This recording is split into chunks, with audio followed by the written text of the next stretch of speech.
Okay, let's try this. Okay, let's try this again and hope it doesn't crash this time. The muses are turned gossips. They have lost the buskined step and clear high sounding phrase, language of gods. And buskined means tragic or elevated. Come then, domestic muse, in slipshod measure loosely prattling on, of farm or orchard, pleasant curds and cream, or drowning flies, or shoe lost in the mire, by little whimpering boy with rueful face. Come, muse, and sing the dreaded washing day. So I'm gonna do a little pause right here and count that as like stanza one. This isn't really broken up into stanza.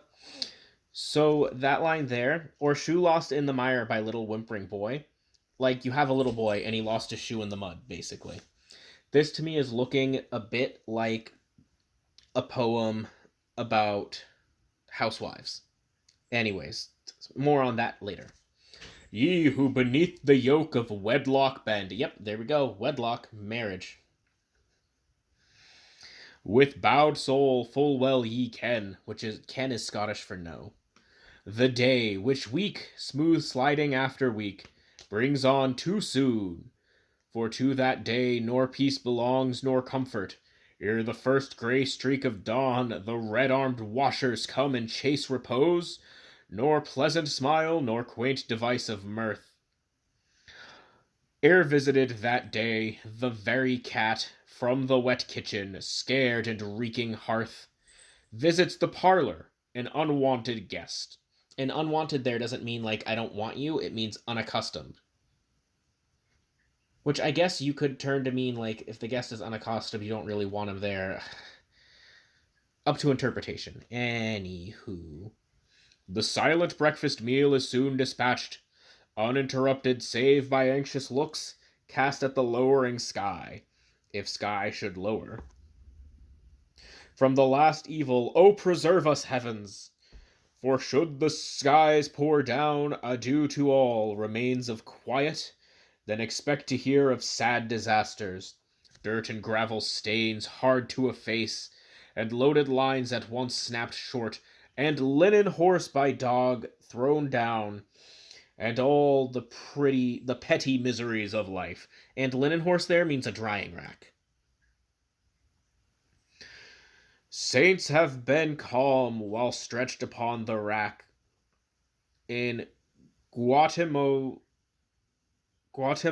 smiled on burning coals, but never yet did housewife notable greet with a smile a rainy washing day. So yeah, it even said right there, a housewife. It says it. It's in the thing. You guys heard it. Anyways, I'll continue. But grant the welkin fair, require not thou who callest thyself perchance the master there, and that word welkin in the last line means sky, or study swept, or nicely dusted coat, or usual tendance, ask not, indiscreet, thy stockings mended. Though the yawning rents gape wide as Erebus. Erebus is the underworld. Nor hope to find some snug recess impervious. Shouldst thou try the custom garden walks, thine eye shall rue the budding fragrance of thy tender shrubs. Myrtle or rose, all crushed beneath the weight of coarse checked apron. With impatient hand twitched off when showers impend, or crossing lines shall mar thy musings. As the wet cold sheet flaps in thy face abrupt, woe to the friend whose evil stars have urged him forth to claim on such a day the hospitable rites. Looks, blanket best, and stinted courtesy shall he receive. Vainly he feeds his hopes. With dinner of roast chicken, savory pie, or tart or pudding he nor tart that day shall eat, nor, though thy husband try, mending what can't be helped, to kindle mirth from cheer deficient, shall his concert's brow clear up propitious Propitious. I can't quite pronounce that. The unlucky guest in silence dines and early slinks away. I well remember when a child the awe this day struck into me.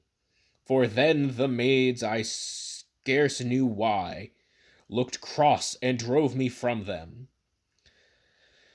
Nor soft caress could I obtain, nor hope usual indulgencies, jelly or creams, relic of costly suppers, and set by, for me, their petted one, or buttered toast when butter was forbid, or thrilling tale of ghost or witch or murder. So I went and sheltered me beside the parlor fire. There my dear grandmother, eldest of forms, tended the little ones and watched from harm, anxiously fond, though oft her spectacles with elfin cunning hid, and oft the pins drawn from her raveling stockings might have soared one less indulgent. At intervals my mother's voice was heard, urging dispatch. Briskly the work went on, all hands employed to wash, to rinse, to wring, to fold, and starch, and clap, and iron, and plate. And clap means to flatten. Right there. Then would I sit me down and ponder much why washings were. Sometimes through hollow bowl of pipe amused we blew and sent aloft the floating bubbles, little dreaming then to see Montgolfier, thy silken ball ride buoyant through the clouds. Montgolfier. I'm trying to find where that note is. Montgolfier. Brothers Joseph Michael and Jacques Etienne Montgolfier successfully launched the first hot air balloon at Annonay, France in 1783. Cool. So near approach the sports of children and the toils of men. Earth, air, and sky and ocean hath its bubbles, and verse is one of them, this most of all. Okay. So the general feel of this, it's honestly just talking about the trials that the housewife has to experience in washing day. There's a lot here. I won't lie, I don't really know what to mark. If I come up with anything, I will show you guys tomorrow, but this video is already getting longer than the others. So, bye-bye.